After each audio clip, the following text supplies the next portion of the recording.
Hello दोस्तों, स्वागत है आपके अपने चैनल स्प्रेडिंग धर्मा में। प्लीज हमारे चैनल को सब्सक्राइब करें, शेयर एंड लाइक करें, अंत में बेल आइकन को दबा दें जिससे जब भी हम नई वीडियो डालें आपको नोटिफिकेशन आ जाए। दोस्तों, धर्म के प्रसार करने में हमारी मदद करें और वीडियो को ज्यादा से ज्यादा शेयर करें। दोस्तों, आज की वीडियो में मैं आपको बताऊंगा मकर संक्रांति का त्योहार क्यों मनाया जाता है, इसके पीछे कहानी क्या है और आने वाले वर्ष में इसका मुहूर्त क्या है और इसके महत्व क्या है। दोस्तों, मैं आपको बताऊंगा मकर संक्रांति की पूजा कैसे करें और किन वस्तुओं का आपको दान करना चाहिए जिससे आपको इसका पूर्ण फल मिल सके। चलो दोस्तों, हम अपनी वीडियो शुरू करते हैं। तो दोस्तों, मकर संक्रांति क्यों मनाई जाती है, क्या कहानी है और इसका मुहूर्त और महत्व क्या है। पूरी दुनिया में भारत एक ऐसा देश है जहां साल भर में 2000 से ज्यादा त्योहार मनाए जाते हैं। इन सभी त्योहारों को मनाने का मकसद सिर्फ परंपरा या रीति रिवाज नहीं होते, बल्कि हर त्योहार के पीछे ज्ञान, विज्ञान, स्वास्थ्य, प्रकृति और आयुर्वेद से जुड़ी कई बातें छिपी होती हैं। इन सभी फेस्टिवल में से एक है मकर संक्रांति, जिसे समूचे देश में बड़े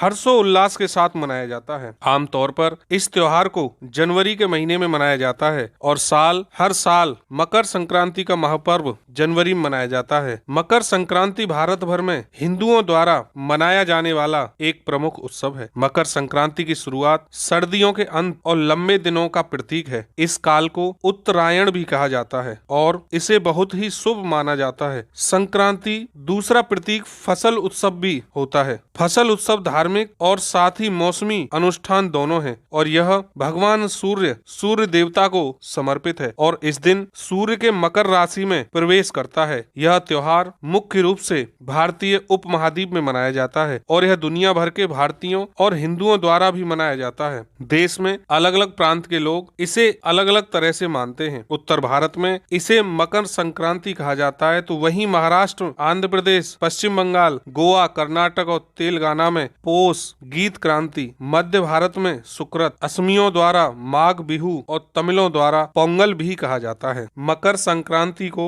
आध्यात्मिक साधनाओं के लिए महत्वपूर्ण माना गया है, क्योंकि इस दिन लोग पवित्र नदियों में जैसे गंगा, यमुना, गोदावरी, कृष्णा और कावेरी में डुबकी लगाते हैं। मान्यता है कि स्नान करने से पुण्य या पिछले जन्मों के पाप खत्म हो जाते हैं। मकर संक्रांति का दिन किसानों के लिए काफी अहम होता है। इस दिन देश के सभी किसान भाई अपनी अपनी फसल काटते हैं। मकर संक्रांति भारत का एकमात्र ऐसा त्योहार है जिसे हर वर्ष 14 या 15 जनवरी के दिन मनाया जाता है। इस दिन सूर्य उत्तर की तरफ बढ़ता है। हिंदू धर्म में उनके लिए धूप नहीं बल्कि ईश्वर, शक्ति और ज्ञान है। मकर संक्रांति का पर्व सभी को अंधकार से प्रकाश की ओर जाने की प्रेरणा देता है। इस दिन नए काम करने की शुरुआत होती है। इस दिन सूर्योदय से सूर्यास्त तक वातावरण ज्यादा सचेत रहता है, इसलिए जो लोग साधना करते हैं वह इस प्रकाश का लाभ उठा सकते हैं। दोस्तों, मकर संक्रांति क्या है? संक्रांति से तात्पर्य सूर्य के एक राशि से दूसरी राशि में जाने से है। सौर मास एक संक्रांति से दूसरी संक्रांति के बीच का समय होता है। यूं तो 12 सूर्य संक्रांतियां होती हैं, लेकिन इनमें से 4 संक्रांतियां महत्वपूर्ण हैं, जिनमें कर्क, मेष, तुला और मकर संक्रांति है। मकर संक्रांति के दिन शुभ मुहूर्त में स्नान करना, दान और पुण्य करना काफी अहम माना गया है। मकर संक्रांति के शुभ अवसर पर गुड़ और तिल का भोग लगाकर नर्मदा में स्नान करने से लाभ की प्राप्ति होती है। संक्रांति के दिन तेल, गुड़, अन्न, वस्त्र और कंबल का दान करने से इसका अधिक पुण्य प्राप्त होता है। कहा जाता है कि धरती पर सबसे अच्छे दिन की शुरुआत 14 जनवरी से होती है, क्योंकि इस दिन से सूर्य दक्षिण की बजाय उत्तर की ओर बढ़ने लगता है। माना जाता है कि जब सूर्य की किरणें पूर्व से दक्षिण की ओर चलती हैं, तो सूर्य की किरणों का प्रभाव बुरा होता है, लेकिन जब सूर्य पूर्व से उत्तर की ओर गमन करता है तो उसकी किरणें स्वास्थ्य और शांति में वृद्धि करती हैं। दोस्तों, मकर संक्रांति का महत्व क्या है? मकर संक्रांति के दिन से शीत ऋतु समाप्त होने लगती है और भारतीय नदियों से वाष्पीकरण की प्रक्रिया प्रारंभ हो जाती है, क्योंकि मकर संक्रांति से ही सूर्य भारत की ओर गमन करने लगता है। वैज्ञानिकों की माने तो नदियों से निकलने वाली भाप से कई रोग दूर हो जाते हैं, इसलिए मकर संक्रांति के दिन देश की पवित्र नदियों में स्नान करना भारतीय संस्कृति के अनुसार शुभ और वैज्ञानिकों की दृष्टि से मानव शरीर के लिए लाभदायक होता है। मकर संक्रांति के दिन तिल से बनी मिठाइयाँ खाई जाती हैं, जो वैज्ञानिक रूप से शरीर के लिए बहुत फायदेमंद होती हैं। मकर संक्रांति के दिन पूजा कैसे करें? इस खास दिन को मानने वाले लोग अपने घरों में मकर संक्रांति की पूजा करते हैं। इस दिन जब सूर्य मकर राशि में प्रवेश करता है तो शनिदेव भी तिल से सूर्य की पूजा करते हैं। मकर संक्रांति की पूजा करने के लिए तांबे के बर्तन में जल, लाल फूल, सिंदूर और तिल मिलाकर सुबह के समय उगते हुए सूर्य को जल अर्पित करना चाहिए। सूर्य देव का जाप करते हुए 3 बार ओम सूर्याय नमः मंत्र बोलें। अगर संभव हो तो पवित्र नदी में डुबकी लगाएं। वैसे इस दिन भगवान विष्णु की भी पूजा अर्चना की जाती है। शास्त्रों की माने तो